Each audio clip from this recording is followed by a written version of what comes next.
বিএনপির কেন্দ্রীয় নেতা আসবে, তার জন্য 16-17 বছরের কিশোরী মেয়ের সন্ধান করার কথা বলেছেন, যদিও দলের পক্ষ থেকে তাদেরকে অব্যাহতি দেওয়া হয়েছে। কিন্তু আমার প্রশ্ন, এত বড় একটা আপত্তিকর ফোনালাপ পাস, অব্যাহতি কেন, বহিষ্কার নয় কেন? বহিষ্কার করেছে, কিন্তু আমি চাই শাস্তি চাই।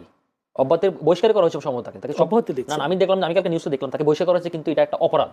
আমার কথা হচ্ছে কি, এই জিনিসগুলোকে আমরা এন্টারটেইন করতে পারি এইসব কথাবার্তাগুলো কি দর্শন বা না না, এইসব আমি আপনাকে বলছি এই জিনিসগুলো যে করুক না কেন, যাচ্ছি না। শুনেন, এই জিনিসগুলো যে করুক না কেন, হ্যাঁ ডেফিনেটলি আপনার কথা সাথে আমি একমত, আমি ডিসএগ্রি করার কোনো সুযোগ না, আমি করবো না কোনোদিন। কিন্তু ব্যাপারটা হচ্ছে, ধরেন এই জিনিসগুলো আমি আপনাকে আগে বলছি যে এই জিনিসগুলো আমরা একটা ভিন্ন কালচার দিয়ে চলে যাচ্ছি।